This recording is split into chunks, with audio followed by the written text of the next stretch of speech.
Very good morning, welcome to for the people. నేను పద్మ. ఈ రోజు టాపిక్ లో చూసినట్లయితే కనుక తెలంగాణ అసెంబ్లీ సమావేశాల సందర్భంగా BRS MLA Jagadish Reddy speaker ను అవమానించారు అనే కారణంతో ఆయనపై సస్పెన్షన్ వేట్ అయితే వేశారు. ఈ సెషన్ వరకు కూడా ఆయన్ని సస్పెండ్ చేస్తూ స్పీకర్ అయితే నిర్ణయం తీసుకోవడం జరిగింది. అయితే జగదీష్ రెడ్డి సస్పెన్షన్ తర్వాత అసెంబ్లీలో కీలక పరిణామాలు అయితే చోటు చేసుకున్నాయి. జగదీష్ రెడ్డి సస్పెన్షన్ తర్వాత బీఆర్ఎస్ నేతలు సభ నుంచి బయటకు వెళ్లిపోయారు. బీఆర్ఎస్ ఎల్పీ ఆఫీస్లోనే ఉన్న కేసీఆర్ తో ఎమ్మెల్యేలు భేటీ అయ్యేందుకైతే వెళ్లారు. బీఆర్ఎస్ ఎల్పీ దగ్గర ఉద్రిక్తత అయితే చోటు చేసుకుంది.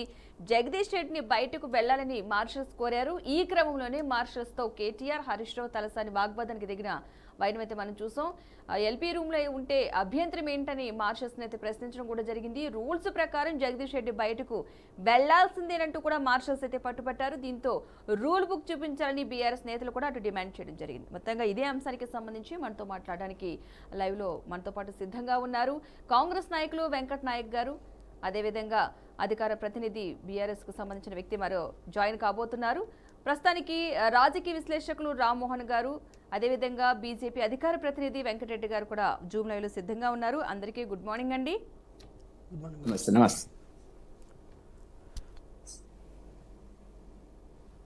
నా వాయిస్ వినిపిస్తుందా అండి? రామ్మోహన్ రావు గారు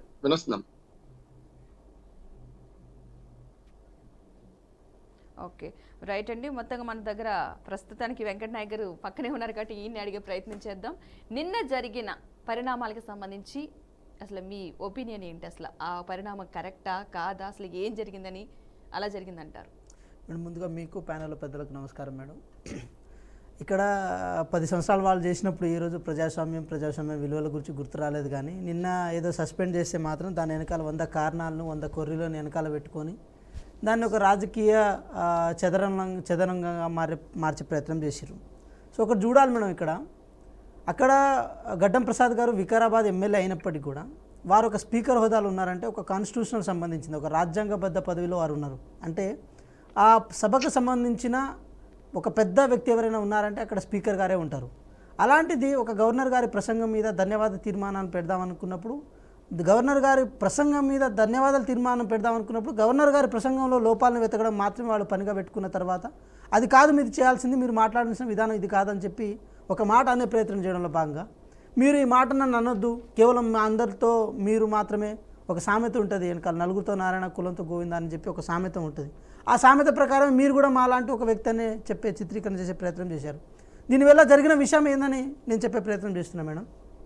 ఒక స్పీకర్ గారిని అంత అవహేళనగా అంత ఏకవచనంతో మాట్లాడినప్పుడు ఆటోమేటిక్గా ఏ సభ అయినా ఏమైనా నిర్ణయం తీసుకోవాలి, సస్పెండ్ చేయాలని నిర్ణయమే తీసుకోవాలి. ఎందుకంటే వ్యక్తిగా ఆయన మీద మీకు పర్సనల్గా ఏదైనా ఉండొచ్చు కాక, కానీ ఒక స్పీకర్ చైర్లో ఉన్నప్పుడు వారిని సభ మర్యాదలుగా గౌరవించాల్సిన అవసరం ఉంటుంది. సో ఇదే విషయాన్ని నేను ఒకసారి గతంలోకి వెళ్ళే ప్రయత్నం చేస్తాను. ఎందుకంటే పెద్దలు ఉన్నారు, డిబేట్లో ఉన్నారు కాబట్టి నేను చెప్పే ప్రయత్నం చేస్తాను. రామ్మోహన్ రావు గారు ఉన్నారు, దాంతోపాటు వెంకటరెడ్డి గారు ఉన్నారు, వాళ్ళకి చరిత్ర మీద బాగా అవగాహన ఉండి ఉంటుంది కాబట్టి చెప్తున్నా.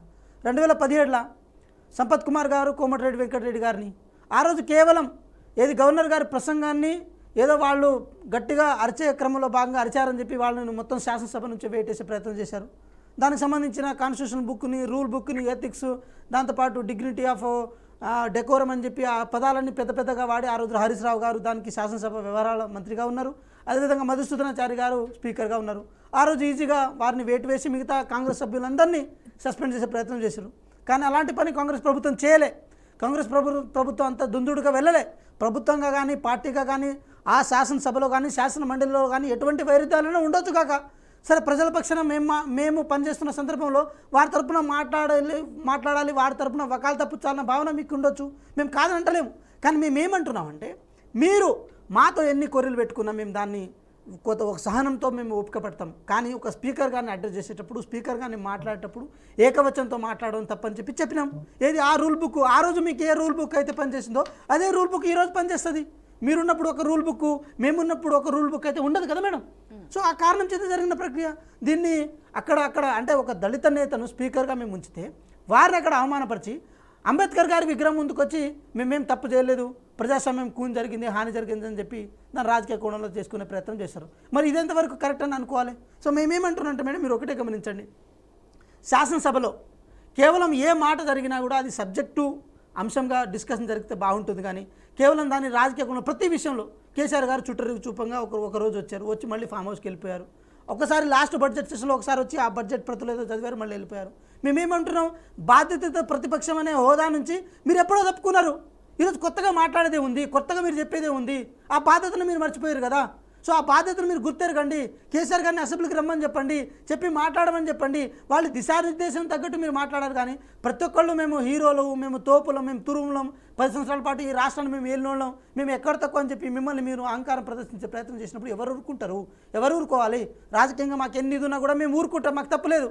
కానీ రాజ్యాంగబద్ధ అంశాలను కూడా అటు గవర్నర్ గారి ప్రసంగాన్ని మీరు అట్లా అంటారు. గవర్నర్ గారి ప్రసంగాన్ని సరిగ్గా వినిపించలేదు మేడం. వీళ్ళు గవర్నర్ ఎవరు ప్రసంగం చేస్తారు? వాళ్ళు అంటున్నారు ఇది గాంధీ భవన్లో మాట్లాడినట్టు ఉంటుందని అంటున్నారు. ఒక క్యాబినెట్ నిర్ణయించిన దాని ప్రకారమే గవర్నర్ గారు చదువుతారు, అది పెద్దలకు తెలుసు. ఆ నిర్ణయం మేరకే జరుగుతుంది. కానీ కొత్తగా ఏం వాళ్ళ సొంతంగా చదివేది ఏం ఉండదు కదా. సో దాన్ని ఈరోజు కొత్తగా మీరు 10 సంవత్సరాల గవర్నర్ గారు ఏ ప్రసంగం చదివిర్రు? వాళ్ళు కొత్తగా రాసుకొని వచ్చేది చదవలేదు కదా. ఇవన్నీ విషయాన్ని కొత్తగా రాజకీయ ప్రయత్నంలో చూసే ఏది ఉంటుంది మేడం? అది కరెక్ట్ కాదు కదా. బీఆర్ఎస్ పార్టీ కానీ బీఆర్ఎస్ నాయకులు కానీ ఈ విషయంలో ఆలోచించుకోవాలి. ప్రజలు గమనిస్తున్నారు ఏది వాస్తవం ఏది అవాస్తవం అని చెప్పి. ఈరోజు కాంగ్రెస్ పార్టీ మంపబెట్టినంత మాత్రాన వాస్తవాలు అవాస్తవాలు కావు, అవాస్తవాలు వాస్తవాలు కావు. ఓకేనండి. అసలు దీనికి సంబంధించి మనతో మాట్లాడడానికి మరొక వ్యక్తి మనం ఇందాక జాయిన్ అవుతారు అనుకున్నాము, బీఆర్ఎస్ అధికార ప్రతినిధి విజయార్య క్షత్రియ గారు. నమస్తే అండి. నమస్తే. నమస్తే అమ్మా. హలో, వాయిస్ వినిపిస్తుంది అన్నది? వినబడుతుందండి, వినబడుతుంది. నమస్తే. ఓకే అండి. హలో. నిన్న జరిగిన సంఘటనకు సంబంధించి అంటే ఒక బీఆర్ఎస్ ఎమ్మెల్యే సస్పెన్షన్ కి సంబంధించి అంటే మీ అభిప్రాయం ఏంటి? అసలు అలా చేయడం ఎంత కరెక్ట్ అని మీ అభిప్రాయమా, లేకపోతే ఏం జరిగిందని మీరు అనుకుంటున్నారు? అసలు ఈరోజు కాంగ్రెస్ పార్టీ అంటేనే రాజ్యాంగాన్ని ఎన్నోసార్లు అవమానించినటువంటి కాంగ్రెస్ పార్టీ ఈరోజు నిన్న జరిగిన దానికి సిగ్గుపడాల్సిన అవసరం లేదు. ప్రజాస్వామ్యం ఈరోజు ప్రజాస్వామ్యాన్ని కాపాడాల్సినటువంటి సభాధ్యక్షులు ఈరోజు యతిప్రాసలు అనేటివి ఉంటాయండి, యతిప్రాసలు ఉంటాయి. అయితే తెలంగాణ వాళ్లకు మీరు అనే పదము ఎప్పుడు కూడా మీరు అని ఎక్కడ కూడా వారు ఉచ్చరించారు. నువ్వు అనే పదాన్ని ఉచ్చరిస్తూ ఉంటారు. ఇది వాస్తవం. ఇది రామ్మోహన్ రావు గారు చెప్పాల్సిన అవసరం ఉంది. ఎందుకంటే ఆంధ్ర ప్రజలు అందరూ మీరు మీరు మీరు అంటారు, వాళ్ళు సింగులర్ గా మాట్లాడు. కానీ తెలంగాణ ప్రజలు యతిప్రాసలలో నీకు నువ్వు అనే పదాలను వాడతారు. కానీ అది అంత మాత్రానికి అక్కడ సభాధ్యక్షులను అగౌరవపరిచినట్లు కాదు. ఈ విషయాన్ని గమనించాల్సిన అవసరం. అంటే స్వయంగా ఒక శాసనసభ వ్యవహారాల మంత్రిగా ఉన్నటువంటి దుద్దిల్ల శ్రీధర్ బాబు గారు స్వయంగా బ్రాహ్మణుడు. ఏం వాళ్ళకి తెలియదా?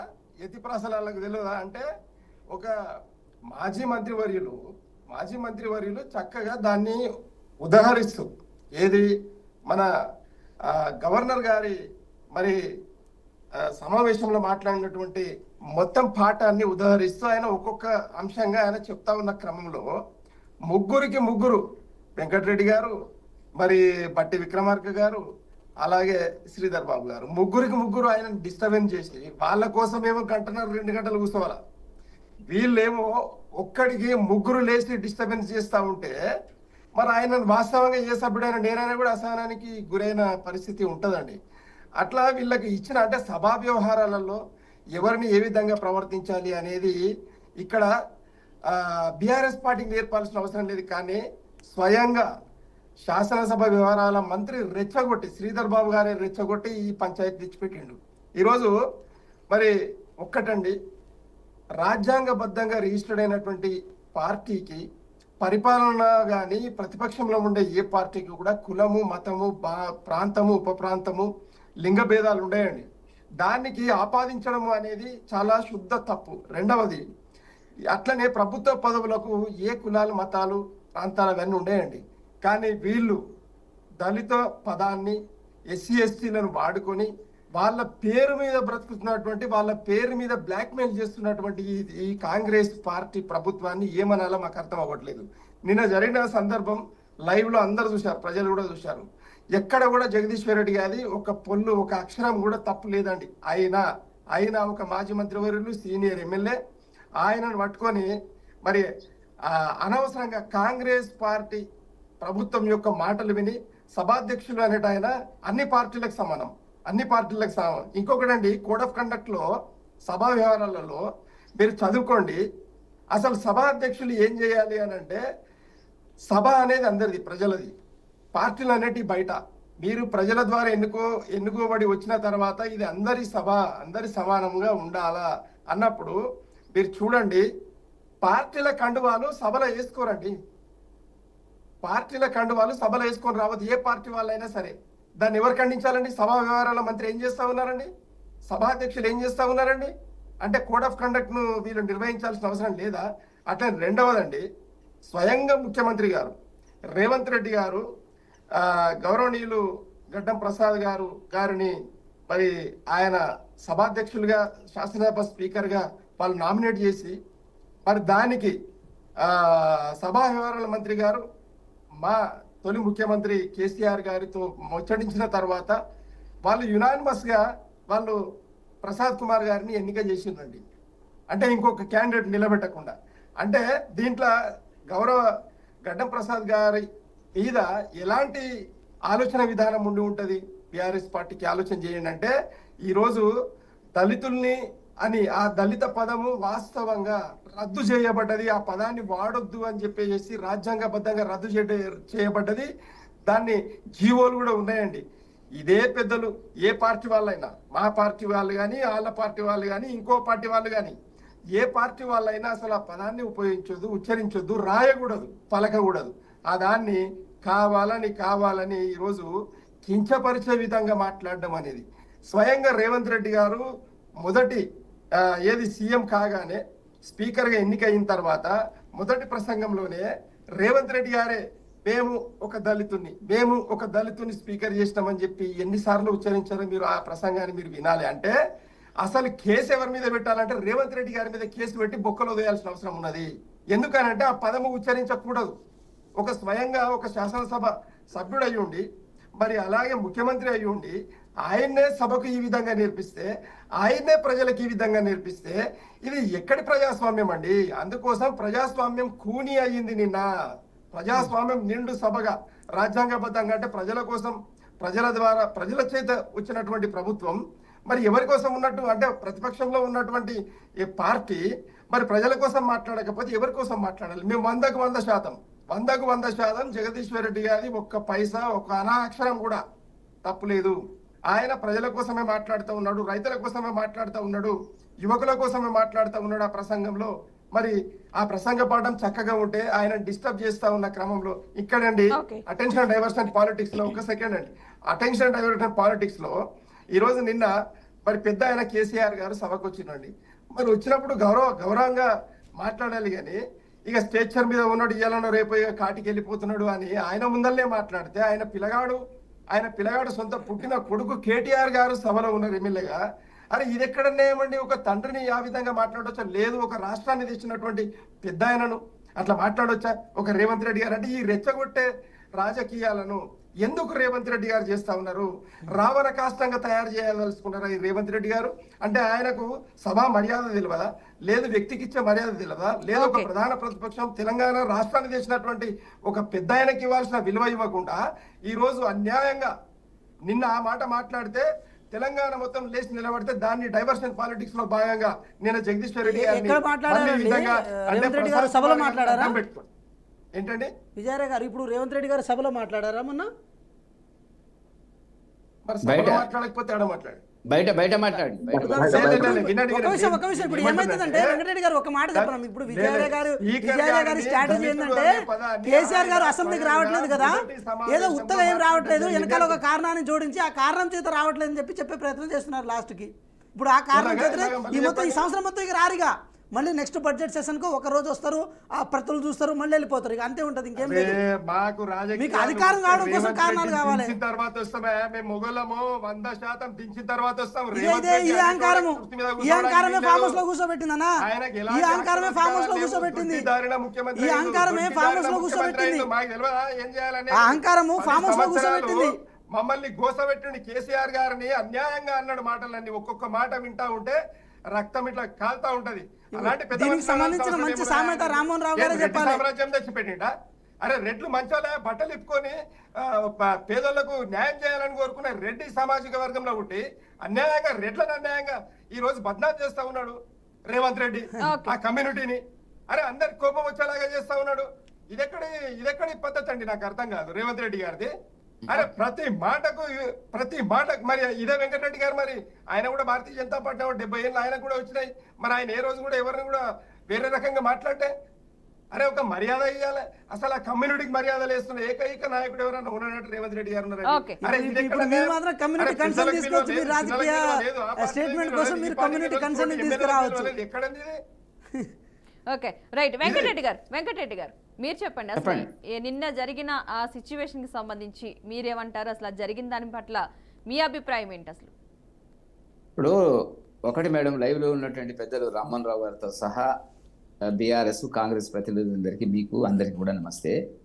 ఈ చర్చ గత 2 రోజులుగా ప్రారంభించబడినటువంటి కాంగ్రెస్ రెండవ పూర్తి బడ్జెట్ సమావేశంలో గవర్నర్ గారికి ధన్యవాదాలు చెప్పేటువంటి క్రమంలో జరిగినటువంటి ఒక మనం ఊహించని పరిణామం, ఆశించని పరిణామం, ఉండకూడనటువంటి పరిణామం అని చెప్పి నేను భావిస్తున్నాను. ఎందుకంటే ఒక గౌరవ శాసనసభ్యుడు జగదీష్ రెడ్డి గారిని సస్పెండ్ చేయడం, దానికి పరిస్థితులు ఎట్లా వచ్చినాయి ఏమిటి అనేటువంటిది మనం ఆలోచిస్తే, సీక్వెన్స్ని ఆలోచిస్తే ఒకటి మనకు స్పష్టంగా కనపడుతున్నటువంటిది అంటే జగదీష్ రెడ్డి గారు మాట్లాడినటువంటి భావజాలం కానీ, బాడీ లాంగ్వేజ్ కానీ, ఆధిపత్య ధోరణి కానీ కొంత గవర్నర్ గారు, మన స్పీకర్ గారిని ఇమేజ్కు కొంత సరిపడదు అనేటువంటిది మాత్రం చాలా స్పష్టంగా చెప్పవచ్చుది. సరే, నీవా మీరా అనేటువంటిది ఇంతకుముందు కొంతమంది మాట్లాడినట్టుగా తెలంగాణలో అది ఉన్నప్పటికీ ఫ్లోలో ఒకవేళ వస్తే దాన్ని సరిదిద్దుకునే ప్రయత్నం చేస్తే జగదీష్ రెడ్డి గారు సరిపోయేది. వీళ్ళు కూడా కాంగ్రెస్ కూడా కొంత చూసి చూడనట్టుగా ఆ రకంగా చర్చకు పెట్టి దాన్ని వదిలేస్తే పోయేది. ఈ 2 కాంగ్రెస్ బీఆర్ఎస్ ఆడుతున్నటువంటి నాటకంలో, డ్రామాలో, ఎందుకంటే బడ్జెట్ను ప్రవేశపెట్టేటువంటి కార్యక్రమం ఉంది 10-15 రోజులు. బడ్జెట్కు సంబంధించినటువంటి అనేక రకాల లొసుగులు, అవాస్తవాలు గత ప్రభుత్వం 9.5 ఏళ్లకు, ఇప్పుడు ఈ ప్రభుత్వం 1.5 సంవత్సర సుమారుగా 15 మాసాలకు సంబంధించినటువంటి దాంట్లో మనకు కనపడుతున్నటువంటిది. గతంలో వాళ్ళు అప్పులు చేసినారు, అలవిగానే హామీలు ఇచ్చినారు, ప్రజలు తీర్పు చెప్పినారు, అసెంబ్లీలో ఓడించినారు, పార్లమెంటుకు వచ్చినప్పటికీ డిపాజిట్లు దక్కకుండా బీఆర్ఎస్ పార్టీకి గుణపాఠం చెప్పినారు తెలంగాణ ప్రజలు. అదేవిధంగా కాంగ్రెస్ గెలిచినటువంటి 5-6 మాసాల లోపలనే 8 స్థానాలు, మాకు 8 స్థానాలు లోకసభ స్థానాలను ప్రజలు మోదీ గారి నాయకత్వాన్ని సమర్థిస్తున్నట్టుగా మనకు వస్తున్నటువంటి అంచనాలు. గతంలో కూడా అనేక ఎన్నికల్లో జరిగినప్పుడు భారతీయ జనతా పార్టీ వైపు ప్రజలు చూస్తున్నారు. ఇక్కడ సమస్య ఇదంతా ఎందుకు చెప్తున్నానంటే, ఇప్పుడు వాళ్ళు చేసిన అప్పులేంది, వీళ్ళు చేసిన అప్పులేంది అని బయటపడుతుంది. అప్పులకు వచ్చేటప్పటికి మీరు ఒకసారి జ్ఞాపకం నేను చేస్తున్నాను మేడం. గత సెషన్లో జరిగినప్పుడు హరీష్ రావు గారు మేము 4 లక్షల కోట్ల కంటే ఎక్కువ అప్పులు చేయలేదంటాడు. బట్టి విక్రమార్క గారు కాంగ్రెస్ నాయకులు సభా సాక్షిగా 7 లక్షల కోట్ల అప్పులు చేసినామని చెప్పి వాళ్ళు చేసినారని చెప్పి వాళ్ళు చెప్తున్నారు. ఇప్పుడు మొన్న ముఖ్యమంత్రి గారు అదే పనిగా మాట్లాడుతున్నారు. 6,500 కోట్లు అప్పుల మీద వడ్డీ కోసం పోతున్నది, 6,500 కోట్లు జీతభత్యాలకు పోతున్నది, మా దగ్గర డబ్బు లేదు, మేము ఏవో అనుకున్నాము కానీ ఇక్కడ పరిస్థితులు బాగలేవు అనేటువంటి ఒక ఓడిపోయే మనస్తత్వంతో, అంటే ఏమిటి, హామీలు ఇచ్చినటువంటి వాటిని అమలు చేయడంలో ఓడిపోయే మనస్తత్వంలో గౌరవ ముఖ్యమంత్రి గారు మాట్లాడుతున్నటువంటి సందర్భం కనపడుతున్నట్టు. కాబట్టి వీళ్ళు చేసినటువంటి పాలన ఒకే రకంగా ఉంది. కాంగ్రెస్ వచ్చిన తర్వాత 1,50,000 కోట్ల అప్పులు చేసినారు, నెలకు 10,000 కోట్ల అప్పులు చేసినారు. ఇప్పుడు రిజర్వ్ బ్యాంకుకు ఈ నెల మార్చిలో ఒక 10,000 కోట్లు కావాలని డేట్ పెట్టినారు, ఫిబ్రవరిలో 10,000 కోట్లు కావాలన్నారు, జనవరిలో 10,000 కోట్లు ఇండెంట్ పెట్టారు. దాంట్లో కొంత ఇచ్చింది రిజర్వ్ బ్యాంకు, ఇవ్వలేదు. కాబట్టి ఆర్థిక అస్తవ్యస్తము, ఆర్థిక సంక్షోభాన్ని బీఆర్ఎస్ పార్టీ, కాంగ్రెస్ పార్టీ నెట్టినాయి అనే దాంట్లో సందేహం లేదు. కాబట్టి దీంట్లో నుంచి తప్పించుకోవాలి ప్రజలు. ఇప్పుడు ప్రత్యామ్నాయంగా భారతీయ జనతా పార్టీ వచ్చింది. మొన్న జరిగిన ఎన్నికల్లో కానీ, ఇతరతర అనేక ఎన్నికల్లో కానీ ప్రజలు మా వైపు చూస్తున్నారు, మోదీ గారి నాయకత్వాన్ని సమర్థిస్తున్నారు. మోదీ గారి పాలన పట్ల 3వసారి దేశంలో ఇచ్చినటువంటి తీర్పు కొనసాగింపుగానే డబుల్ ఇంజన్ సర్కార్ కావాలని చెప్పి తెలంగాణలో ప్రజలు భావిస్తున్నటువంటి తీర్పు, మేధావులు ఇచ్చినటువంటి తీర్పు చాలా గొప్పది. 2-3 టీచర్ల నియోజకవర్గాలు ఉంటాయి, దాంట్లో 2 మేము గెలవడం జరిగినటువంటిది ఒక సంకేతం. చదువుకున్న వాళ్ళు, మేధావులు నిర్ణయాలు చేస్తున్నారు. ఈ దాన్ని మమ్మల్ని పక్కకు పెట్టాలంటే ఏం చేయాలి? కొట్లాడుకోవాలి, సభ నడవడదు, ప్రజా సమస్యల మీద చర్చ జరగకూడదు, ఏం జరిగింది అనేటువంటి దాని మీద ప్రజలకు ఇచ్చినటువంటి హామీలు ఎంతవరకు అమలు చేసినాం అనేటువంటిది మీరు అమలుపరచలే, మేము అమలుపరచలే, కాబట్టి మన ఇద్దరం కొట్లాడుకుందాం. కాబట్టి జగదీష్ రెడ్డి గారి సస్పెన్షన్ అనేటువంటి దాని మీద సర్దుబాటు చేసుకోవాలి. ప్రజా సంక్షేమం దృష్ట్యా, ప్రజా సమస్యల పట్ల, అభివృద్ధి పట్ల, తెలంగాణ అభివృద్ధి పట్ల ఒకవేళ వాళ్ళకి 2 పార్టీలకు ఒక అభిప్రాయం ఉన్నట్టయితే కొంత సర్దుకొని పోండి. మేమేం మాట్లాడలేదు నిన్న అసెంబ్లీలో, మా భారతీయ జనతా పార్టీ ఈ ఇష్యూ మీద మనం మాట్లాడలేదు.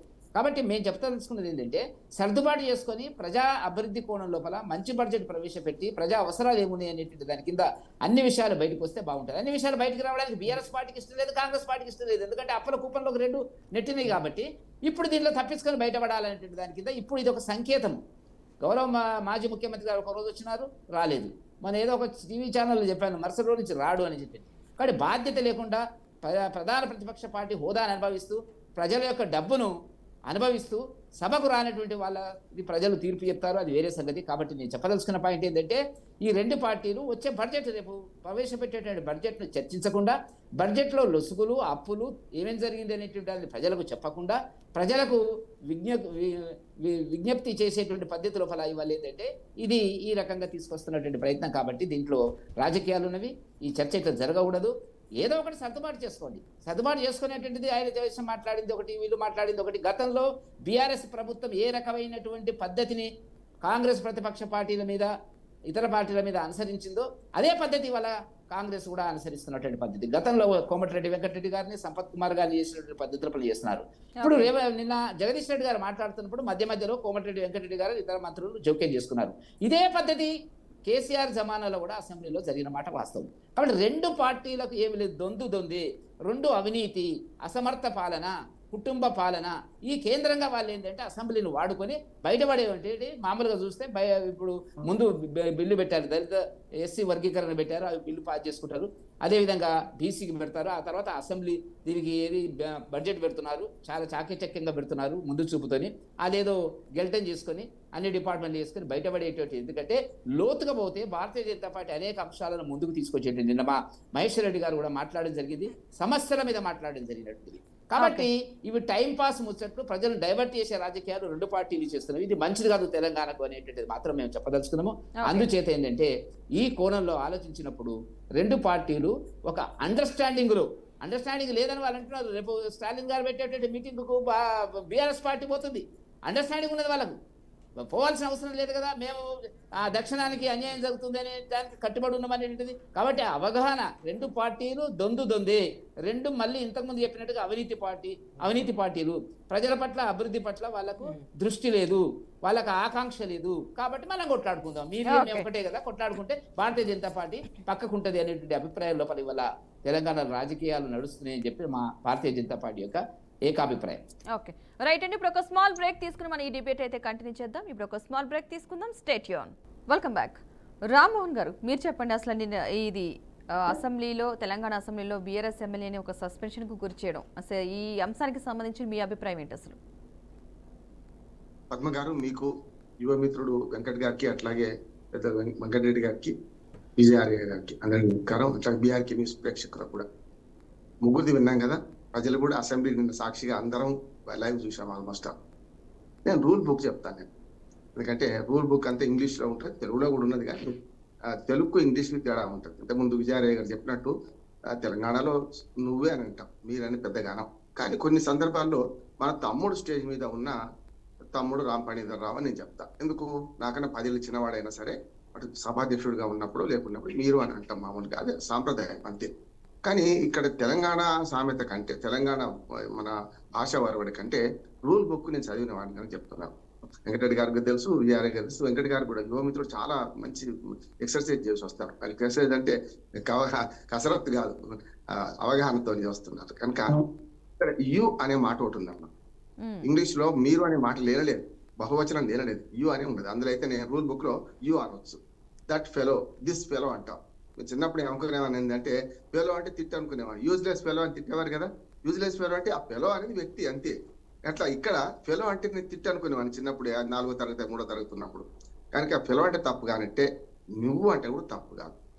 కానీ ఇక్కడ ఏంటంటే మొన్న గతంలో సంపత్ కుమార్ ను వెంకటరెడ్డి గారిని సస్పెండ్ చేసినప్పుడు సంపత్ కుమార్ సస్పెన్షన్ మాత్రం పూర్తిగా వ్యతిరేకించిన తప్పు. వారు సంపత్ కుమార్ గారు 3 సార్లు ఎమ్మెల్యే అయ్యిండు, చాలా హుందాగా మాట్లాడేవాడు. ఇక స్పీకర్ గారు కూడా నిజంగా స్పీకర్ గారి పట్ల ఎవరికి వ్యతిరేకత లేదు. సరే ఎమ్మెల్యేల అనార్హత విషయంలో గతంలో మా పోచారం శ్రీనివాసరెడ్డి గారు ఏం చేసినారు, ఇప్పుడు ఈయన ఏం చేస్తున్నాడు, దానిలో పార్టీల పెత్తనం ఉంటుంది, పార్టీలు వెనక నుంచి నడిపిస్తాయి, ఇప్పుడు వద్దంటాయి, ఇప్పుడు దాని మీద నిర్ణయం తీసుకోవద్దంటే అది వేరు. కానీ మౌలంకరు, అయ్యదేవర కాళేశ్వరరావు గారు, నిన్నటికి మొన్న ఉమ్మడి ఆంధ్రప్రదేశ్లో మనకు కేఆర్ సురేష్ గారు ఎంత హుందాగా వ్యవహరించారు. అంతకంటే హుందాగా ఇవాళ మన ప్రసాద్ కుమార్ గారు వ్యవహరిస్తున్నారు. నిజంగా చెప్పాలంటే వారి గురించి పెద్దగా తెలియదు స్పీకర్ అయ్యేదాకా. కానీ 3 సార్లు వికారాబాద్ ఎమ్మెల్యేగా ఆయన గెలిచిండు. తక్కువ ఆయన అనుభవం గాని చూస్తుంటే అందరికీ సమాన అవకాశం ఇచ్చే ప్రయత్నం చేస్తున్నాడు. అటువంటి ఆయన మీద కొంచెం మనం కూడా ఏం చేయాలంటే దురుసుగా ప్రవర్తించవద్దు. నెంబర్ 1. ఇంతకుముందు విజయారాయ్ గారు చెప్పినట్టు దళితుడు అంటే అవమానించినట్టే కదా. ఒకసారి లేడీస్ కూడా స్పీకర్ కావచ్చు, ప్రతిభా భారతి అయ్యారు గతంలో. కనుక అటువంటి అప్పుడు నేను లేడీ స్పీకర్ని చేసిన డబ్బు కొట్టుకోవాల్సిన అవసరం లేదు. అందరికీ తెలుసు వారి కులమేందో. వాడి రాజకీయాల్లో వేరే బయట ఉన్నప్పుడు మన కులాలు తెలవకపోవచ్చు, కొన్నిటికి రెడ్డి అంటే కులం తెలుస్తుంది, రావంటే తెలియదు, అట్లా కొన్ని ఉండొచ్చు. కానీ కులం గురించి ప్రస్తావన అసెంబ్లీలో సాక్షిగా వద్దంటున్నాను, విజయ గారితో ఏకీపిస్తున్నాను. అంటే ప్రతిసారి దళితుడు అంటే దళితుడికి హక్కు లేవు, దళితుడికి ఒక తెలివి ఉండదు అన్నట్టే కదా. అట్లా కాదు కదా.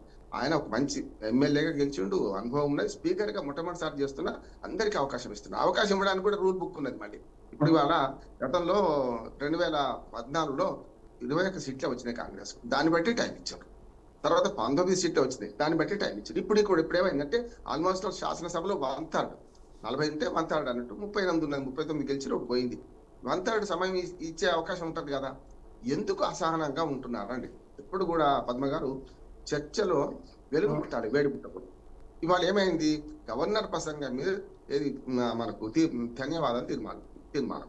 గవర్నర్ ప్రసంగం, గాంధీ భవన్ ప్రసంగం అంటే తప్పు అంటున్నాను నేను. ఎందుకు తప్పు అంటున్నానంటే గతంలో మరి తెలంగాణ భవన్ ప్రసంగం కాదు కదా, గవర్నర్లు ఎవరున్నా రాసిచ్చిన ప్రసంగం చదువుతారు. చదివిన దానిలో అర్థసత్యాలు ఉన్నాయి, అసత్యాలు ఉన్నాయి. దీన్ని ఏం చేయొచ్చు? బ్రహ్మాండంగా ఎంటగట్టవచ్చు కదా. సభ కంటే మించిన ప్రజావేదిక ఇంకోటి ఏం లేదు. మీరు బయట పోయి మాట్లాడితే ఆ రికార్డులోకి రాదు, కానీ సభలో ప్రతి విషయం రికార్డుకి వస్తుంది. కనుక ఆయన మాట్లాడిన మాటలు నువ్వన్నా మీరన్నా తప్పలేదు. కనుక దాన్ని ఫ్లో డిస్టర్బ్ చేసినప్పుడు ఏమవుతుంది? పద్మ గారు ఒక్కొక్కసారి ఆవేశానికి వస్తారు ఎవరైనా సరే. గతంలో వెంకటరెడ్డి గారు వచ్చారు, సంపత్ కుమార్ గారు కూడా ఎంత చాలా మన సమయం పాటించేవాడు కూడా ఒకసారి కోపానికి వచ్చాడు. అంతెందుకు, ఇప్పుడు ఇద్దరి మధ్య నేను చెప్తున్నాను నేను. మన మన బట్టి విక్రమార్క గారు ఉన్నారు, రేవంత్ రెడ్డి గారు ఉన్నారు. ఎవరు కరెక్ట్ అని ఎవరు చెప్తారు కదా. హరీష్ రావు గారు ఉన్నారు, కేటీఆర్ గారు ఉన్నారు, ఎవరు కరెక్ట్ చెప్తుంటారు కదా. అట్లాగే బండి సంజయ్ గారు ఉన్నారు, కిషన్ రెడ్డి గారు. నేను ఏమంటున్నా అంటే వారి స్పష్టంగా మన అందరం జడ్జ్ చేయగలుగుతాం పార్టీలకు అతీతంగా. అట్లా నేనేమంటున్నానంటే మాట్లాడేటప్పుడు కొంచెం డిస్టర్బ్ చేయకుండా ఉంటే బాగుంటుంది. ఇప్పుడు ఇంకోటి నిజంగా చెప్పాలంటే చాలా మంచి చర్చ జరుగుతా అనుకున్నాను, జరగాల్సి ఉంది కూడా. ఎస్సీ వర్గీకరణ మీద మందకృష్ణ మాది గారు వచ్చి కొన్ని సవరణలు ప్రతిపాదించారు, అవి చేస్తే కరెక్ట్ అనుకుంటారు. ఏబిసిడి అని అడిగారు, కానీ ఏబిసి ఎందుకు ఇంకోటి చేస్తే బాగుంటుంది అని దాని మీద చర్చ పెడదాం. అట్లాగే బీసీ రిజర్వేషన్ లో కవిత గారు ఒక మంచి సలహా ఇచ్చారు. సరే, బీసీ ఆమె కట్టుబడి ఉందా లేదా అది రాజకీయ విమర్శ, కానీ అది ఏమన్నారు, 2 బిల్లులు ప్రవేశపెట్టాలి, ఒకటే బిల్లు సరిపోదు. ఉద్యోగ నియామకాలకు విద్యార్థులకు న్యాయం జరగడానికి ఒకటి పెట్టాలి, రాజకీయ రిజర్వేషన్ ఒకటి పెట్టాలన్న. అంతేకాదు రాజకీయ రిజర్వేషన్ల సమస్య ఇదంతా 50% అనేది రాజకీయ రిజర్వేషన్ల సమస్యనే. అక్కడ మీ ఉద్యోగ నియామకాల్లో కేంద్ర ప్రభుత్వం చట్టం చేసింది, వారికి 25% రిజర్వేషన్లు వస్తున్నాయి. అది సమస్య, దాన్ని పెంచడానికి కూడా వీల్లేదు. ఇప్పుడు కేంద్ర ప్రభుత్వం ఒప్పుకుంది, విద్యార్థి ఉద్యోగ కల్పనలో బీసీలకు రిజర్వేషన్ పెంచడానికి వీల్లేదు. ఇక్కడ పెంచుదాం అనుకుంటున్నారు కదా. ఈ రిజర్వేషన్ బిల్ వేరే లేకపోతే ఏమైంది, లీగల్ గా నేను న్యాయవాదికి చెప్తున్నా, లీగల్ గా కష్టం వస్తుంది. వరకే చెప్పానంటే స్పీకర్ గా న్యాయవాద వృత్తిలో ఉన్న వాళ్ళు గతంలో నాదెళ్ల మనోహర్ గారు పనిచేశారు, చాలా మంది చేశారు కాదంటే. కానీ స్పీకర్ రూల్ బుక్ పట్టుకుంటే నిన్న జగదీశ్వర్ రెడ్డి గారు చేసినట్టు తప్పు కాదు అంటున్నారు. యు అన్నా, మీరు అన్నా, నేనన్నా, ఆయన అంటాం కదా. జనరల్ గా ఏమంటాము, వారు అంటుంటారు. జనం వారు అంటే ప్లూరల్, ఇద్దరు వచ్చినట్టు లెక్క. ఆయన అంటే ఒక్కడే లెక్క. మరి ఒక్కడందామా, ఇద్దరు అందామా? ఇంకా ఈ మాటలలో తెలుగులో ఒక రకంగా ఉన్నది, తెలంగాణలో ఒక రకంగా ఉన్నది. ఎంతైనా సార్ ఇప్పుడు మన తూర్పుగోదావరి జిల్లా, పశ్చిమ గోదావరి చేస్తే మాట్లాడితే అంటే అంటుంటారు, దానికి అంటే యాడ్ చేస్తాం. మనం చేస్తామా? నువ్వు అంటాం, మిత్రులను అయితే ఇంక దగ్గరకు పిలుస్తాం, ఒరే పరే అంటాం. కానీ సభా వేదిక మాత్రం కొంత పంచుకున్నప్పుడు కొంచెం మర్యాద పాటించాల్సిన అవసరం ఉన్నది. ఆవేశపూరితంగా ఒక మాట అన్నా కూడా మొత్తం సస్పెండ్ చేయాలి, మొత్తం ఈ సెషన్ అంతా సస్పెండ్ చేయాల్సిన తప్ప అయితే చేయలేదు. ఒకవేళ చేస్తే నిన్నటి సమావేశానికి బహిష్కరిస్తే సరిపోయింది. నేనన్న మాట కాదు, పూనం సాంబశివరావు గారు నేను ఇప్పుడు ఎమ్మెల్యే గారు మిత్రపక్షమే కదా. సిపిఐ గారు ఏమన్నారు, ఆయన అవసరం లేదు పాపం, సస్పెన్షన్ ఒక్కరోజు పరిమితం చేస్తే అయిపోయేది, అనవసరంగా మిత్రపక్షమే కదా, మిగతా దానికి ఎందుకు. ఇప్పుడు నేను కూడా అంటున్నానంటే రివోక్ చేసుకోవాలి. ఎందుకంటే మంచి చెడ్డ అయింది, ఆవేశంగా ఒక స్పీకర్ అనేది తిట్టలేదు, జరిగింది అనుకుందాం కొద్దిసేపటికి. నేను ఒకనాడికి పరిమితం చేస్తే అయిపోద్ది కదా. అందుకనే 3 పార్టీలు అర్థం చేసుకోవాల్సింది ఏంటంటే, కొన్ని కొత్తగా ఎమ్మెల్యేలు వస్తున్నారు, వాళ్ళకి ఏం చెప్తామమ్మా. పాయల్ శంకర్ గారు కొత్త ఎమ్మెల్యే, నేనైతే శంకర్ గురించి ఒక వీడియో చేశాను, చాలా బాగా మాట్లాడుతున్నాను అని చెప్పి. సబ్జెక్ట్ ఉంటే ఈ ఆవేశాలు రాయనే రావు. సబ్జెక్టుతో మాట్లాడితే మంచి అందరు విందామంటున్నాను. ఇప్పుడు నిజంగా వెంకట గారు చర్చ జరిగితే యువ మిత్రులు చాలా మంది వచ్చారు. ఇది 30 ఏళ్ళ లోపు వాళ్ళు కూడా ఎమ్మెల్యేలు ఎన్నికారు, ఫస్ట్ టైం ఎమ్మెల్యే. వాళ్ళకు వీళ్ళు ఏం చెప్తున్నారు? వెంకటరెడ్డి గారు చాలా సీనియర్ కదా, మంత్రి చేశారు కదా, అనవసరంగా ఆయన మాట్లాడుతుంటే ఎందుకు అడ్డం పోతున్నారు వీళ్ళు అంటే అసహనం ఎప్పుడైతుందంటే, వారు మాట్లాడే దానిలో ఒక్కొక్క గవర్నర్ ప్రసంగం తీసుకొని మాట్లాడుకుంటూ వచ్చిండ్రు. అప్పుడు మధ్యన ఎందుకు పోతున్నారు? నిజంగా రాసుకున్న తర్వాత మాట్లాడతాం. ఇప్పుడు మన చర్చ ఎంత బాగా జరుగుతుంది. అట్లే చేస్తే నష్టం లేదు కదా అంటున్నాను. అసెంబ్లీని చూసి ప్రజలు ఏం నేర్చుకోవాలి, అసెంబ్లీని చూసి కొత్త ఎమ్మెల్యే నేర్చుకోవాలి. వాళ్ళకి మన ట్రైనింగ్ క్లాస్ జరిగింది, ఒక కొత్త ఎమ్మెల్యే మాట్లాడుతున్నాడు, మా ట్రైనింగ్ క్లాసులో చెప్పింది ఒకటిసారి ఇక్కడ జరుగుతుంది ఒకటి. నిజంగానే మా చదువుకును దీనికి తేడా ఉంటుంది. నేను అడ్వకేట్ గా చదువుతుంటే చదివిన విషయం వేరు, ఒక బెయిల్ పిటిషన్ రాయాలంటే మా మునిషి నాకన్నా బాగా రాస్తాడు. ఎందుకు? అనుభవం వేరు, చదువు వేరు. ఇక్కడ కూడా అంతే. అసెంబ్లీ సాక్షిగా మాట్లాడేటప్పుడు కొత్త ఎమ్మెల్యేలకు మనం ప్రవర్తన నియమాలు ఏం నేర్పుతున్నాం, ఎట్లా నేర్పుతున్నాం అని ఆలోచిస్తే బాగుంటుంది. ప్రసాదరావు గారు కూడా పెద్ద మనసుతో క్షమించాలి, మళ్ళీ రివోక్ చేసుకుంటే బాగుంటుంది. జస్ట్ మన శాసనసభ వ్యవహారాల మంత్రి కానీ లేకుంటే వాడు తీర్మానం చేయగానే మొత్తం మూకుమ్మడిగా చేస్తే ఎట్లా ఉంటుంది? ఇంకొకటి కూడా ఈ అసెంబ్లీ పద్మ గారు ఈ అసెంబ్లీ మంచి కాంబినేషన్ ఉంది. ఎందుకంటే ప్రజలు కూడా ఏం చేశారంటే వన్ సైడ్ తీర్పు ఇయ్యలే. 40-60 40-80 తీర్పు ఇచ్చారు. ఒక రకంగా చెప్పారు. అన్ని కలిసి 80 మంది అటు ఉంటే 40 మంది ఇటున్నారు అనుకోండి. మంచి తీర్పు కదా. అంటే చర్చ అర్థవంతంగా జరుగుతుందనే ఉద్దేశం. ప్రజలు కూడా తీర్పు ఇచ్చినప్పుడు వన్ సైడ్ గతంలో రెండోసారి గెలిచినప్పుడు 88 సీట్లు ఇచ్చారు, 88 సీట్లు టీఆర్ఎస్ కి ఇచ్చారు, బీఆర్ఎస్ కి ఇచ్చారు. కనుక అట్లా ఇవ్వలే కదా. వన్ సైడ్ కాకుండా ఉన్నప్పుడు చర్చ సమానంగా సాగితే బాగుంటుంది. ఎవరి టైం వాళ్ళకు ఉన్నది. ఇంకో టైం వాళ్ళు వ్యర్థం చేయకుంటే ఉంటే బాగుంటది. వచ్చే 27 దాకా జరుగుతుంది. 2 అర్థవంతమైన చర్చ జరగాల్సి ఉన్నది. SC reservation, BC reservation. అట్లాగే బడ్జెట్ ప్రవేశపెడుతున్నారు. బడ్జెట్ లో వెంకటరెడ్డి గారు కొంచెం బియాండ్ ది టాపిక్ అయినా మాట్లాడుకోవాల్సిన అవసరం ఉంది మనం. ఎందుకంటే వెంకటరెడ్డి గారు లేవనెత్తారు ఒక ఇష్యూ. అప్పుల గురించి స్పష్టంగా ఆర్థిక సర్వే చెప్పింది. గతంలో అప్పులైతే white and black and white లో ఉంటది కదా. దాంట్లో స్పష్టంగా బడ్జెట్ అప్పులేమో 4,60,000 కోట్లు, అందులో 70,000 కోట్లు పాతవి. కార్పొరేషన్ అప్పులు వేరే ఉన్నాయి. అట్లాగే గ్యారంటీ అప్పులు, యాదాద్రి భద్రాద్రికి తెచ్చిన అప్పులు వేరే ఉన్నాయి. ఇంత బాగుంటే ప్రజలు ఎందుకు పక్కదారి పెట్టిస్తున్నారు? ఈ ప్రజలకు తెలుసు. మీరు నెట్ ఆన్ చేసి ఒకటి కొట్టండి గూగుల్లో, ఈ అప్పులన్నీ బయటపడతాయి కదా. అంటే మీరు అర్ధ సత్యాలు అసత్యాలు చెప్పుకుంటే ఎవరి వెర్షన్ వాళ్ళు చెప్పుకునే క్రమంలో ఎవరి పాజిటివ్ వాళ్ళు చెప్పుకుంటున్నారు. అది కరెక్ట్ కాదు అంటున్నారు. అది ఉంది, ఇది ఉంది, 2 ఉన్నాయి, మనకు 2 కనపడుతున్నాయి. కనుక ఈ అసెంబ్లీ సెషన్ అని 27 దాకా ఇంకో 10 రోజులు పెంచాలని కోరుకుంటున్నా కూడా 27 దాకా జరిగే దాంట్లో దయచేసి మన జగదీశ్వర్ రెడ్డి గారిని రివోక్ చేసుకోవాలి, వెనక్కి రమ్మనాలి, తీసుకొచ్చుకోవాలి. మళ్ళీ స్పీకర్ గారి పెద్ద మనసు చేసుకుని లోపలికి రమ్మనాలి. రెండోది ఏం చేయాలంటే ఈ చర్చ జరిగేటప్పుడు ఇతరులు ఆటంకం జరగకుండా చూడాల్సిన బాధ్యత మాత్రం చాలా సున్నిత మనసు కూడా ఆయన. చాలా మీరు హరీష్ రావు గారు మీరు చాలా అనుభవజ్ఞుడని మాట్లాడుతున్నారు. ఎక్కడ కూడా ప్రతిపక్షంలో ఉన్నారు కనుక నాకు వెనక వీళ్ళు చూస్తున్నారనే సమస్య కాదు. ఒక మాట చెప్పి ముగిస్తాను. రేవంత్ రెడ్డి గారు బయట మాట్లాడినా సందర్భోచితంగా మాట్లాడలేడు, అసందర్భంగా మాట్లాడుతున్నారు. స్పష్టంగా వెంకట గారు కూడా చెప్పలేరు పై, కానీ అందరూ కాంగ్రెస్ మిత్రులు కూడా దాన్ని అంగీకరిస్తున్నారు. బయట మాట్లాడేటప్పుడు పిల్లల సమావేశం పెద్దలదా ఏమి చూడకుండా మాట్లాడితే కేసీఆర్ గారి మీద మాట్లాడడం కరెక్ట్ కాదు కదా. ఎట్లా మాట్లాడతారు అంటే చావు దాకా అనేది చాలా కరెక్ట్ కాదు. నిన్నటిదైతే ఇంకా మొన్నది చాలా పెద్దది అంటున్నాను. ఆ ఒక్కసారే కాదు, గతంలో చిన్న స్కూల్ పిల్లలప్పుడు కూడా రాజకీయాలు అక్కడ మాట్లాడడానికి చాలా రాజకీయ సమావేశాలు ఉంటాయి, బ్రహ్మాండమైన విగ్రహావిష్కరణలు ఉన్నాయి. అటువంటి మాట్లాడుకోండి. రాజకీయ సమావేశాల్లో అది కూడా తప్పే, కానీ అది కొంచెమన్నా మనకు ఆ సమయం సందర్భం అంటాం కదా, అది కరెక్ట్ కాని సందర్భంలో నిన్న మాట్లాడారు. దాన్ని అయితే మనం అందరూ ఖండించాలి. నిన్న చాలా మంది పత్రికా విలేకరులు, సీనియర్ జర్నలిస్టులు, సీనియర్ ఎడిటర్లు కూడా దాన్ని ఖండించారు. రేవంత్ రెడ్డి గారు అసహనం ఉంటే మనం పార్టీలో చూసుకోవచ్చు. పార్టీ వాళ్ళని కూడా అవమానిస్తున్నారు రేవంత్ రెడ్డి గారు. చూస్తున్నాం కదా నిన్న మీరందరూ బీఆర్ఎస్ ఎమ్మెల్యేలతో కలిసిపోతున్నారు. ఒక మాట బయటకు వస్తే మా అమ్మ అనేది పెదవి దాటితే పృథ్వీ దాటుతుంది బిడ్డ అని. పెదవి దాటిందంటే పృథ్వీ పోతుంది. మనం నోరు జారితే కష్టం, కాలు జారితే కాలు విరిగిపోయినా మనం బాగా చేసుకోవచ్చు, కానీ నోరు జారితే కష్టం. కనుక రేవంత్ రెడ్డి గారు కూడా దయచేసి ఒక ముఖ్యమంత్రి హోదాలో ఉన్నారు. వారికి నిజంగా చెప్పాలంటే యువకుడిగా మంచి అవకాశం వచ్చింది. చివరి ముఖ్యమంత్రి, మొదటి ముఖ్యమంత్రి తర్వాత, కానీ వారు కూడా ఈ సభలు సమావేశాలప్పుడు ఏదైతే కొంత మాట్లాడేటప్పుడు సమయంలో పాటిస్తే బాగుంటుంది. కేసీఆర్ గారు రా అంటే వచ్చాడు, రాకపోవడం తప్పు అని మొదటి నుంచి అందరం అంటున్నాం, ఇక్కడ సమస్య లేదు. కానీ వచ్చిన వాడిని ఇట్లా అవమానిస్తుంటే ఎట్లా వస్తారు అంటున్నాను నేను. నిన్న ఇంకో మాట, కేసీఆర్ గారు వీళ్ళందరూ కూడా గవర్నర్ ప్రసంగానికి మన మాట్లాడుతుంటే గవర్నర్ ను డిస్టర్బ్ చేస్తూ బీఆర్ఎస్ వాళ్ళు లేచారు. ఇది తప్పన్నాను నేను. కేసీఆర్ గారు స్వయంగా సైగ చేస్తున్నారు. మనం లైవ్ చూస్తున్నాం కదా. గతంలో అసెంబ్లీలో ఏం జరిగిందో మైక్ ద్వారా వినేవాళ్ళం, లేకపోతే రేడియోలో వినేవాళ్ళు. ఇప్పుడు అట్లా కదా, స్పష్టంగా చూస్తున్నాం కదా, లైవ్ చూస్తున్నాం కదా.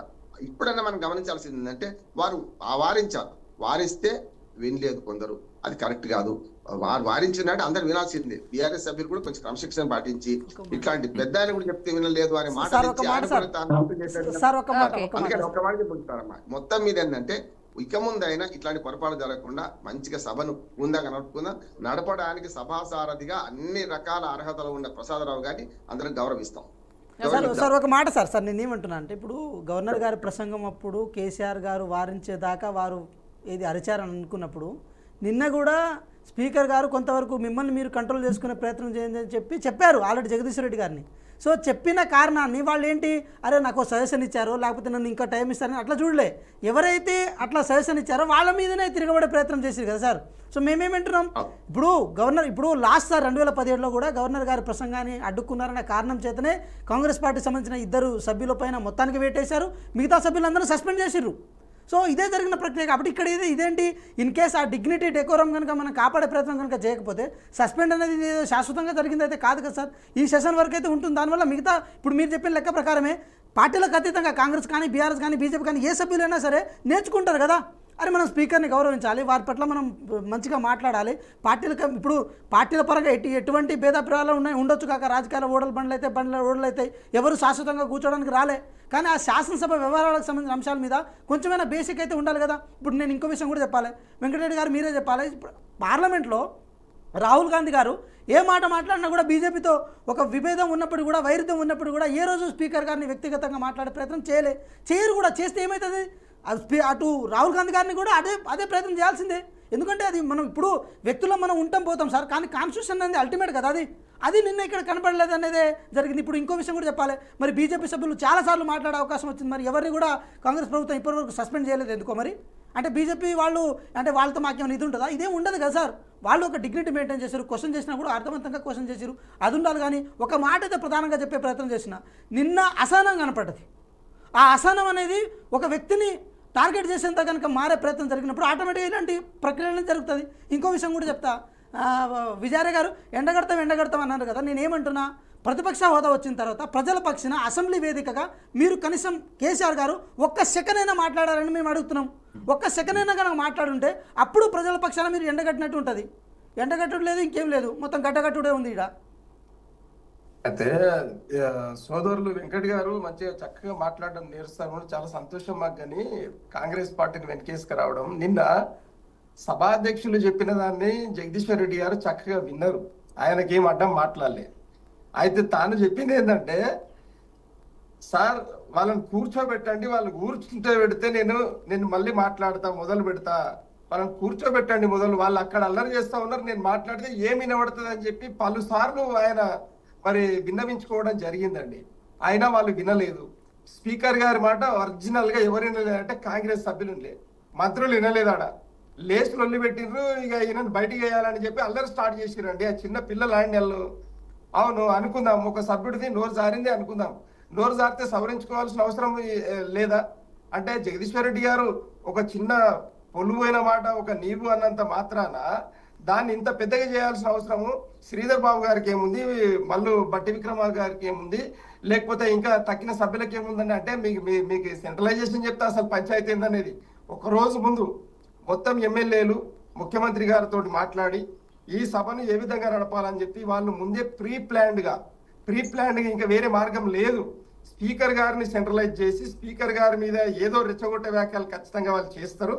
వాళ్ళ యాస భాష అంతా తెలంగాణ యాసల్లో ఉంటది, దాన్ని ఇరకబెట్టేసేసి ఆ పాయింట్ తీసి స్పీకర్ గారిని వేసేసి మనం పక్కకి తప్పి మనం ఏదో ఇక మొత్తం రాజ్యాంగాన్ని మేమే కాపాడుతున్నాము, స్పీకర్ గారిని అంటా ఉంటే మేమే అంటే ఈ సినిమా చూపెడదామని ముందే ప్రీ ప్లాన్ ఉన్నారు. కాబట్టి కొద్దిగా ఎట్లయినా కూడా కాంగ్రెస్ స్పీకర్ కాబట్టి మరి గడ్డం ప్రసాద్ అన్న గారు కూడా వాళ్ళకి తలొక్కిన మాట, ఇది వాస్తవం, నిన్న అది కనిపించింది, ఇది అవునా కాదని రామ్మోహన్ రావు గారు ఆల్రెడీ చెప్పేసారు విశ్లేషకులుగా. అంటే ఇక్కడ మేము ఏం చెప్తా ఉన్నామంటే, అక్కడ సభా సమావేశాలను లైవ్ కాస్ట్ లో బయట చూపెడుతున్నప్పుడు ప్రజలు ఇంట్రెస్ట్ ఉన్న వాళ్ళు మరి అంటే రాష్ట్ర అభివృద్ధి మీద కాంగ్రెస్ పార్టీ ఏం చేస్తామని, బీఆర్ఎస్ ఏం అడుగుతా ఉందని చూసే వాళ్ళు చాలా చక్కగా చూసారు.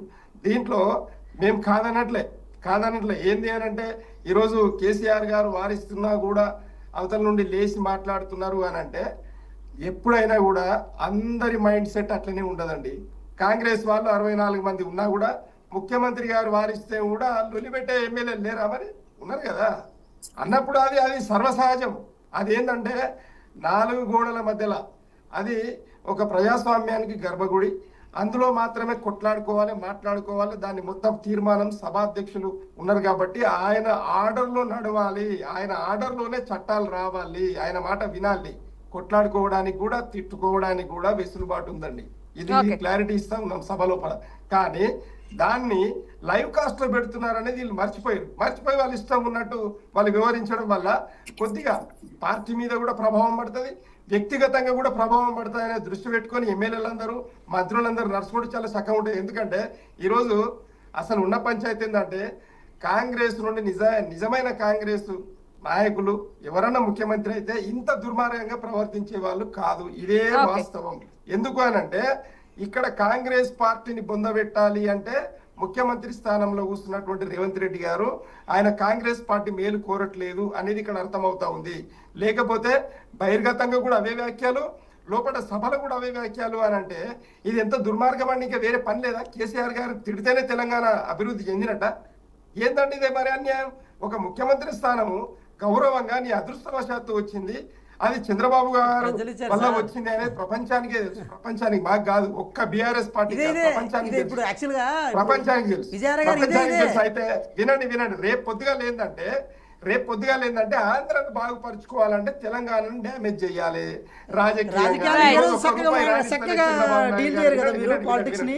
జర్రసేపినట్టు చెప్తా నేను. అయితే చంద్రబాబు నాయుడు గారు ఆంధ్రాను బాగుపరుచుకోవాలంటే రాజకీయాన్ని అంతా మొత్తం కేంద్రీకృతం ఎక్కడ చేయాలి? తెలంగాణ మీద ఫోకస్ చేయాలి. అక్కడ మాత్రం మంచిగా డబ్బులు తెచ్చుకొని ఆంధ్రాన్ని బాగుపరుచుకోవాలి. తర్వాత దానికి కౌంటర్ గా ఇక్కడ మళ్ళీ తెలుగుదేశము ఏది మళ్ళీ పునరుజ్జీవ చేపించుకునే పరిస్థితి లేదు. కాబట్టి ఇక్కడ భారతీయ జనతా పార్టీని కౌంటర్ గా భారతీయ జనతా పార్టీని తెలంగాణలో మళ్ళీ అధికారంలోకి తీసుకురావాలని కలలు ఇక్కడ మోదీ గారు తర్వాత చంద్రబాబు నాయుడు వేసుకున్న స్కెచ్ లో భాగంగానే రేవంత్ రెడ్డి గారిని ముఖ్యమంత్రి చేసి కాంగ్రెస్ ను బొంద పెడతా ఉన్నారు అంటున్నా నేను. అందుకోసమే మళ్ళీ పనికి రాని ముచ్చట్లు కేసీఆర్ గారి మీద మాట్లాడినంత మాత్రాన లేదు బీఆర్ఎస్ మీద మాట్లాడినంత మాత్రాన తెలంగాణ అభివృద్ధి చెందుతుందా? రాజకీయము రేవంత్ రెడ్డి గారిది. ఇది వాస్తవం కాదా? వెంకటరెడ్డి గారు చెప్పాలి. ఎందుకు మీరు కేసీఆర్ గారి మీద ఫోకస్ చేస్తారండి? నీవు 420 హామీలు ఇచ్చినావు, నీ బడ్జెట్ ఎంత, నీ అలొకేషన్ ఎంత, ఏ దాంట్లో ఏ సెక్టర్ లో నీవు ఎంత అభివృద్ధి చేసినావు అనేది నీవు చెప్పాలే. కానీ మేము అడుగుతా ఉంటే దాన్ని కంప్లీట్ గా diversion politics only KCR, KTR, Kavitha, Harish Rao వీళ్ళే ఉన్నారండి. నాకు అర్థం కాదు. అదే అడుగుతున్నాం మేము, వీళ్ళే ఉన్నారా అని. అదే అడుగుతున్నాం, వీళ్ళే ఉన్నారా? విజయారాయ్ గారు వీళ్ళే ఉన్నారా? వీళ్ళే కనపడతారు ఎందుకు ప్రతిసారి? మీరు రాంగ్ వేలో పోతా ఉన్నారు. తెలంగాణ మీ వల్ల, రేవంత్ రెడ్డి గారి వల్ల, కాంగ్రెస్ వల్ల కాదు. మేము కాంగ్రెస్ అనట్లేదు. ఇచ్చిన కాంగ్రెస్ మేము మనస్ఫూర్తిగా ఇచ్చిన కాంగ్రెసే అంటున్నాం. మేము ఎక్కడ కాంగ్రెస్ నిందించలే. ఈ రోజు భారతీయ జనతా పార్టీని కూడా మేము నిందించలే. ఎందుకంటే సహకరించిన మీరు అనుకోలే రేవంత్ రెడ్డి గారు ముఖ్యమంత్రి అయితే మీరు అనుకోలే. సడన్ గా జరిగేసరికి మీకు బాగా ఇబ్బంది అయింది. మీరు దుర్భాగ్యంగా అసహనం ఇదంతా అసహనం వెళ్ళగలుగుతున్నారు అంతే. సీఎం కుర్సీ మీద ఉన్నంత వరకు రేవంత్ రెడ్డి గారు ఒక మాట పెద్దలందరికీ ఒక మాట చెప్పాలి. ఏంటంటే ఒక మాట విజయార్య గారు, ఇప్పుడు వెనకాల బండ్ల మీద కూడా ఉంటుంది మీ ఏడుపే మా ఎదుగుదల అని చెప్పి రేవంత్ రెడ్డి గారు అట్లే అనుకుని ముందుకెళ్తున్నారు. మీరు ఏడవండి వాళ్ళు ఎదుగుతూనే ఉంటారు. ఏముంది? Okay, right. థ్యాంక్ యూ అండి డిబేట్ లో పాల్గొన్నందుకు వెంకట నాయక్ గారికి, అదేవిధంగా విజయార్య గారికి, రామ్మోహన్ గారికి, వెంకటరెడ్డి గారికి థ్యాంక్ యూ సో మచ్ అండి. మొత్తంగా తెలంగాణ అసెంబ్లీ సమావేశంలో జరిగిన బీఆర్ఎస్ ఎమ్మెల్యే సస్పెన్షన్ సంబంధించి అయితే పెద్ద చర్చ జరుగుతోంది. స్పీకర్ను అవమానించేలా మాట్లాడారంటూ కూడా అటు కాంగ్రెస్ నేతలు అంటుంటే, లేదు మేము న్యాయంగానే మాట్లాడుతున్నాము, మా వైఖరిలో ఎలాంటి మార్పు లేదు, అసలు ఆ స్పీకర్ని ఎలాగా అవమానించలేదంటూ కూడా అటు బీఆర్ఎస్ నేతలైతే అంటున్నారు. చూద్దాం ముందు ఈ పరిణామాలు ఎంతవరకు దారితీస్తాయో. ఇది వాల్టీ for the people special debate. Keep watching BRK news, తెలుగుడి సత్తా.